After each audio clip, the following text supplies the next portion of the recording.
धर्मस्थला में लाशों और इंसानी हड्डियों की तलाश में लगातार चौथे दिन खुदाई जारी रही। गुरुवार को साइट नंबर 6 से खुदाई के दौरान इंसानी कंकाल के कुछ अवशेष मिले थे।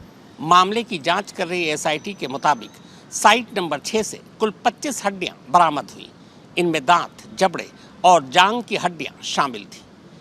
पहली किश्त में एसआईटी को फिलहाल 13 जगहों पर खुदाई करनी है। धर्मस्थला फाइल्स 1 अगस्त 2025 खुदाई का चौथा दिन। पहले 3 दिन और 6 जगहों की खुदाई के बाद चौथे दिन की शुरुआत कुछ यूं होती है। शुक्रवार की सुबह सुबह एसआईटी, फॉरेंसिक टीम और मजदूरों का काफिला नेत्रावती नदी के किनारे साइट नंबर 7 की तरफ बढ़ रहे हैं। चौथे दिन की खुदाई इसी 7वीं जगह से शुरू हुई। 31 जुलाई को साइट नंबर 6 की खुदाई के दौरान पहली बार इंसानी कंकाल के अवशेष की शक्ल में कुछ हड्डियां मिली थी। पहले 2 दिनों की खुदाई में एसआईटी के हाथ खाली थे, लेकिन साइट नंबर 6 से बरामद हड्डियों ने पहली बार एसआईटी को यह यकीन दिलाया कि शिकायतकर्ता सफाई कर्मचारी शायद सच कह रहा है। इसी सफाई कर्मचारी की निशानदेही पर पहली किश्त में धर्मस्थला के करीब कुल 13 जगहों को खुदाई के लिए चुना गया था। एसआईटी सूत्रों के मुताबिक 31 जुलाई को साइट नंबर 6 में खुदाई के दौरान कुल 25 इंसानी हड्डियां बरामद हुई थी। बरामद हड्डियों में से 5 दांत, 1 जबड़े की हड्डी, 2 फीमर यानी जांग की हड्डी और बाकी अलग अलग टूटी हुई हड्डियों के टुकड़े थे। हालांकि कोई खोपड़ी बरामद नहीं हुई, लेकिन एसआईटी सूत्रों की माने तो बरामद हड्डियों को देखने के बाद फॉरेंसिक एक्सपर्ट्स ने यह दावा किया है कि इन हड्डियों के जरिए मरने वाले का लिंग, उम्र और हाइट वगैरह की पहचान आसानी से हो सकती है। बरामद हड्डियों को फॉरेंसिक लैब भेजने की तैयारी की जा रही है। सूत्रों के मुताबिक फॉरेंसिक लैब की रिपोर्ट यानी इन हड्डियों का सच सामने आने में 15 दिन से 1 महीने का वक्त लग सकता है। इन हड्डियों से यह भी पता लगाया जा सकता है कि जिसकी ये हड्डियां हैं उसकी मौत कैसे हुई। अगर उसका कत्ल हुआ है तो बरामद हड्डियां उसके कत्ल का भी खुलासा कर सकती हैं। हड्डियों के आधार पर हम उसका मौत का निर्धारण कर सकते हैं। जी हाँ, यदि मुझे हड्डियों पर कोई शार्प कट दिख रहा है, मेरुदंड पर, गर्दन पर, उसकी गुरिया पर कोई शार्प कट, इसका मतलब तय है इसकी सिर काटा गया है। यदि किसी के किसी भी बोन पर किसी शार्प कट दिख रहा है तो ये सब बिल्कुल ये तय है कि इसके ऊपर धारदार हथियार का उपयोग किया गया है। हालांकि साइट नंबर 7 में हुई खुदाई के बाद वहां से कुछ नहीं मिला। इस दौरान शिकायतकर्ता सफाई कर्मचारी जिसकी निशानदेही पर खुदाई चल रही थी, वहां मौजूद 7वीं जगह की खुदाई के बाद खुद एसआईटी की टीम ने उससे पूछा कि क्या अभी और गहरी खुदाई की जरूरत है या खुदाई रोक दी जाए। शिकायतकर्ता की रजामंदी के बाद ही साइट नंबर 7 की खुदाई रोक दी। अब इसके बाद बारी थी साइट नंबर 8 की खुदाई की। चूंकि ये पूरा इलाका नेत्रावती नदी के किनारे है और मिट्टी की, इसीलिए यहाँ पर भी खुदाई मजदूरों ने छोटे छोटे औजारों से अपने हाथों से की, ताकि अगर कंकाल के कोई अवशेष या हड्डियां हो तो वो और खराब ना हो जाए। इस बीच धर्मस्थला ग्राम पंचायत के उपाध्यक्ष श्रीनिवास राव ने साइट नंबर 6 से हड्डियां बरामद होने के बाद अपने पहले के बयान से पलटी मार ली। कुछ दिन पहले श्रीनिवास राव ने कहा था कि धर्मस्थला के आसपास कहीं भी कोई लाश नहीं दफनाई गई है।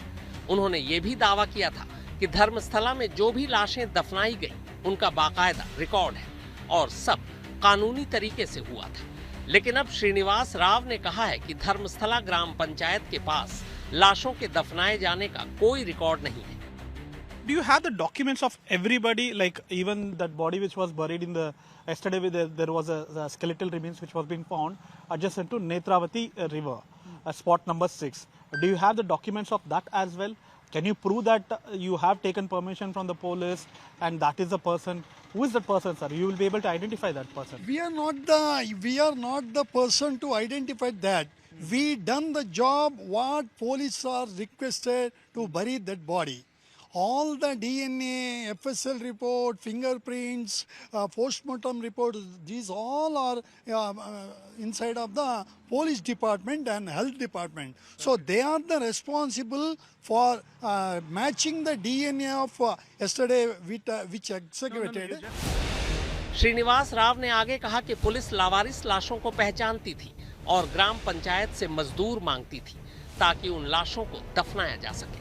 इसीलिए ऐसी लाशों के बारे में अगर कोई रिकॉर्ड हो सकता है तो शायद पुलिस के पास हो। हमारे पास सिर्फ मजदूरों को भेजने और लाशों को दफनाने के लिए जो पैसे उन्हें मिलते थे उसके रिकॉर्ड हैं।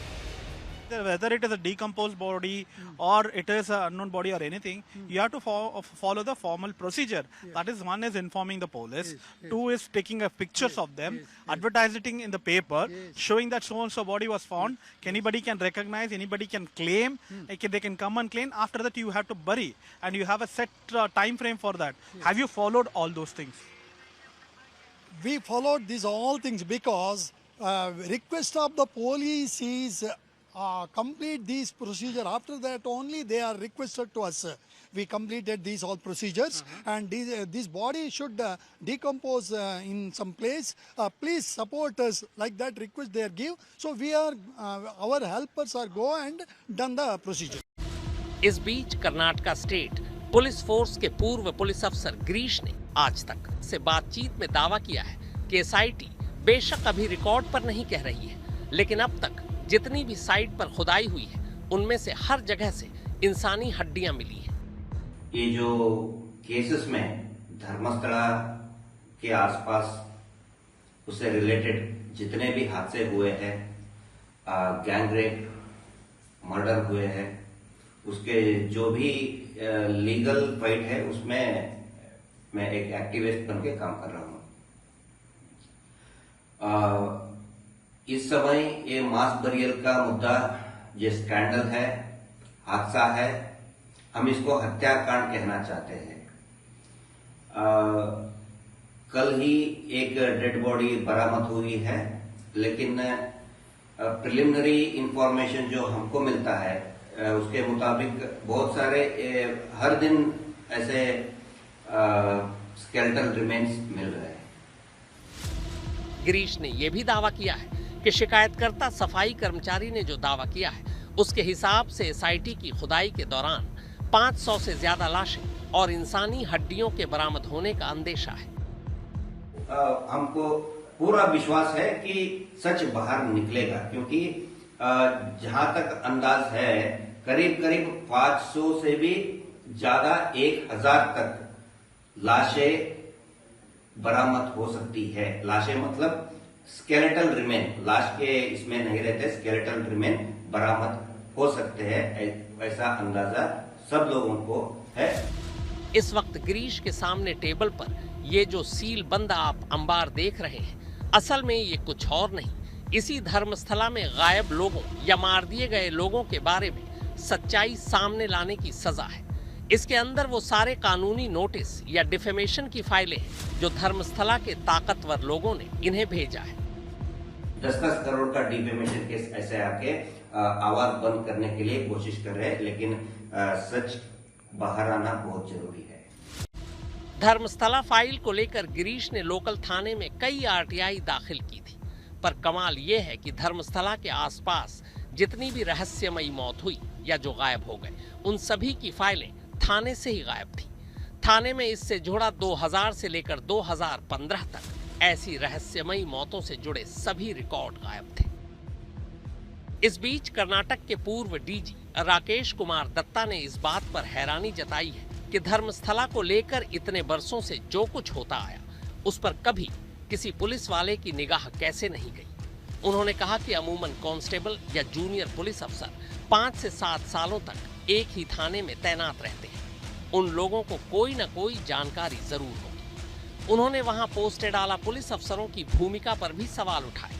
राकेश कुमार का मानना है कि पहले यहां तैनात रहे सभी पूर्व या मौजूदा पुलिस अफसरों से भी एसआईटी को पूछताछ करनी चाहिए। उनका मानना है कि इन पुलिस वालों को भी धर्मस्थला को लेकर काफी जानकारी होगी। वैसे एसआईटी सूत्रों के मुताबिक एक बार खुदाई का काम पूरा होने के बाद शिकायतकर्ता सफाई कर्मचारी के दावे के मद्देनजर पीड़ित परिवारों और इलाके में तैनात रहे पूर्व और मौजूदा पुलिस वालों से भी जरूरत पड़ने पर पूछताछ की जाएगी। एसआईटी सूत्रों का कहना था कि फिलहाल उनका सारा फोकस उन 13 जगहों की खुदाई पर है जिसकी निशानदेही सफाई कर्मचारी ने की है। इन 13 जगहों की खुदाई के बाद सफाई कर्मचारी के बाकी बताए जगहों पर आगे खुदाई की जाएगी।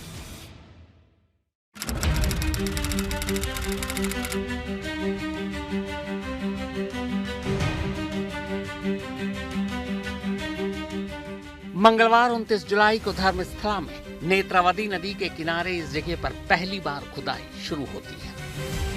1995 से 2014 के बीच अपने हाथों से धर्मस्थला के आसपास 5 से 6 किलोमीटर के रेडियस में सैकड़ों लाशें दफनाने का दावा करने वाले नकाब में ढके इस सफाई कर्मचारी की निशानदेही पर साइट नंबर 1 पर पहली खुदाई शुरू हुई थी। इस सफाई कर्मचारी के बयान के बाद एसआईटी ने पहली किश्त में कुल 13 ऐसी जगहों की शिनाख्त की है।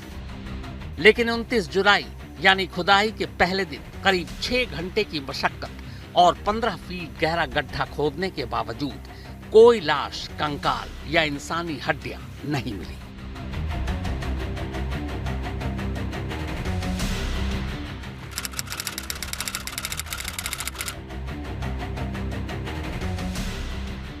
पहले दिन की नाकामी के बाद एसआईटी ने दूसरे दिन साइट नंबर 2, 3, 4 और 5 की खुदाई का काम शुरू किया।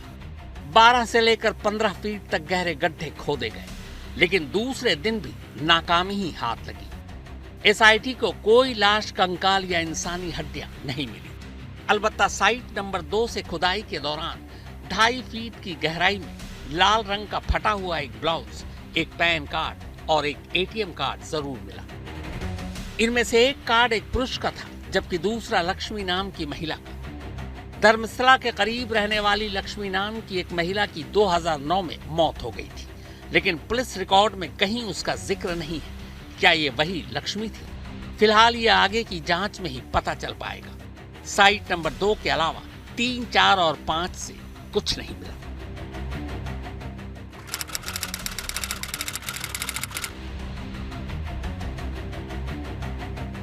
दो दिन बीत चुके थे। सफाई कर्मचारी के बताए पहली 5 जगहों पर खुदाई के बावजूद अब तक वहां दफन किसी लाश का कोई सबूत हाथ नहीं लगा था। 31 जुलाई गुरुवार की सुबह एसआईटी की टीम फिर से इसी नेत्रावती नदी के किनारे पहुंचती है। शिकायतकर्ता सफाई कर्मचारी ने जिस छठी जगह या छठे साइट की निशानदेही की थी, वो यही जगह थी। तीसरे दिन भी एसआईटी की team, forensic team, medical team और मजदूरों के साथ साइट नंबर 6 पर खुदाई शुरू करती है। पहली 5 खुदाई में नाकामी हाथ लगने के बाद अब धीरे धीरे शिकायतकर्ता सफाई कर्मचारी के दावे पर सवाल उठने शुरू हो चुके थे और उन्हीं सवालों के बीच तीसरे दिन की खुदाई का काम शुरू होता है। रुक रुक कर बारिश भी हो रही थी।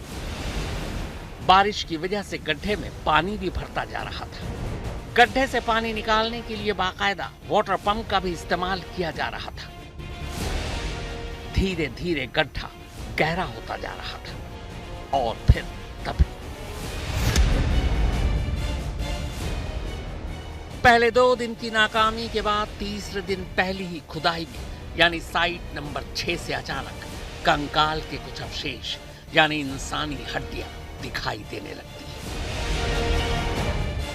फौरन मजदूर अपना हाथ रोक देते हैं। फावड़ा और दूसरे औजारों को किनारे रख दिया जाता है। मौके पर मौजूद फॉरेंसिक टीम पूरी हिफाजत के साथ अब उन हड्डियों को गड्ढे से बाहर निकालती है। असल में गीली मिट्टी और नेत्रावती नदी के किनारे होने के चलते फॉरेंसिक टीम का यह मानना था कि अगर यहाँ से कंकाल के अवशेष या इंसानी हड्डियां मिलेंगी तो उनकी हालत बहुत ज्यादा खराब होगी। ऐसे में जेसीबी या दूसरी मशीनों से खुदाई के दौरान उन सबूतों के नष्ट हो जाने का खतरा था। फॉरेंसिक टीम की हिदायत पर जेसीबी या दूसरी मशीनों का इस्तेमाल ज्यादातर सिर्फ ऊपरी खुदाई के लिए ही किया जा रहा था। फॉरेंसिक टीम की शुरू से यही कोशिश थी कि बेशक खुदाई में वक्त लगे, लेकिन खुदाई छोटे छोटे औजारों से मजदूर ही करें। लेकिन जैसे ही पहली बार कंकाल के अवशेष नजर आए, मजदूरों को भी औजार के इस्तेमाल से रोक दिया गया ताकि पहले से ही खराब हड्डियों को और नुकसान न पहुंचे। इसके बाद फॉरेंसिक टीम की हिदायत पर मजदूर अपने हाथों से धीरे धीरे आसपास की मिट्टी हटाने लगे। बाद में मौके से बरामद हड्डियों को फॉरेंसिक टीम अपने कब्जे में लेकर एक सुरक्षित बॉक्स में रख देती है। पहली 5 नाकामी के बाद आखिरकार शिकायतकर्ता सफाई कर्मचारी के दावे के मुताबिक छठी जगह यानी साइट नंबर 6 से पहली बार सचमुच इंसानी कंकाल की शक्ल में चंद हड्डियां बाहर आ जाती हैं। कैमरामैन शिवमूर्ति के साथ सगैराज, धर्मस्थला आज तक।